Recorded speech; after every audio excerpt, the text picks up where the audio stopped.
Okay, we're still in Good Dog area. This is called the River Loop Trail. Kind of goes up to a high bluff and then drops back down to the Entrada. It's an alternate to the main Deschutes River Trail. And as we look up trail, you can see a lot of soil loss, and that's what's causing these rocks to pop up. There certainly is a time and place for technical trails.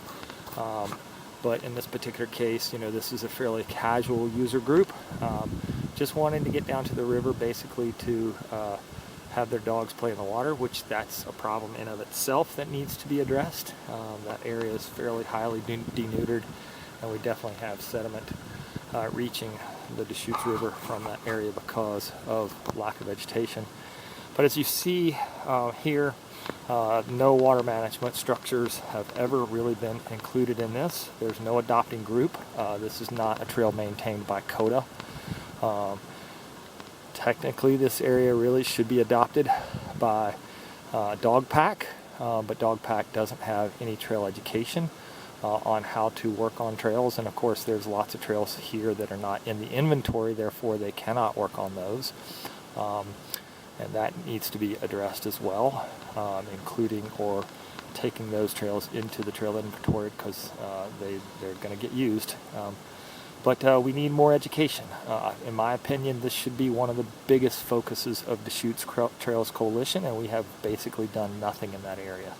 How do we motivate, how do we attract, how do we educate trail users to help take care of the trails that they use? We see a great example in CODA, and we have a great trail education program. How do we take that program and extend it to other uses? I think should be a real focus for Deschutes Trails Coalition as an organization. We need many hands.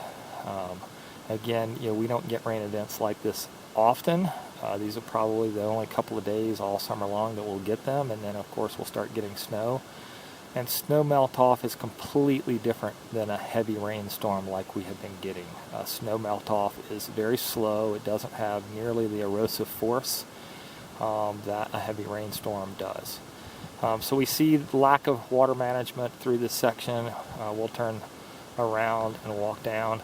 The trail turns a corner right here. Still no water management, and therefore we're going to see the erosional forces just increase the longer distance that water is allowed to run any given section of trail. The more power, more force, more volume and velocity that it picks up. And so you see through here that this trail is definitely eroding quite bad. Not nearly as bad as our roads, again. Just want to continue to make that point because there's, you can see that the area that doesn't have vegetation on it is very narrow here, 3 to 4 feet. But we definitely have focused water. This trail is dropping down fall line at a really steeper pitch than it should, particularly without any water management structures at all. And what we see as trails erode like this and rocks start to poke up is the trail tread rugosity. That's a big fancy word that has to do with trail texture. As the trail texture exceeds the user's desired experience, then users will tend to go around those areas of washouts. So we'll see this trail start to widen over time. We're already seeing that a little bit, because people don't want to trail run or walk down in this series of rocks. And so they'll step to one side or the other, where that same effect has not happened. And so these trails over time tend to widen out quite a bit.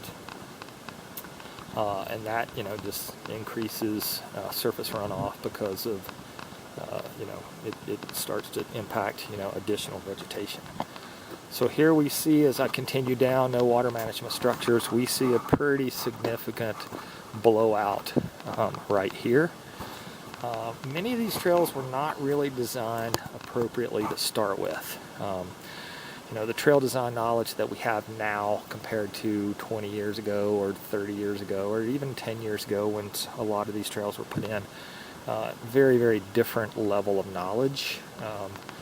That's why I named my company Trail Wisdom. That's kind of one of the areas of specialty work that I still do. But we see just a pretty massive blowout. Ironically, what happens over time as these soils start to dry out and as users start to use this again in those dry conditions is some of these rivulets, some of these gullies actually fill back in. It's kind of crazy. I've never seen anything like that. I've worked in all over the U.S. and foreign countries, and I've never seen anything like that, but it has to do with how our soil moves as it starts to dry out. It's very fluid in terms of its shifting.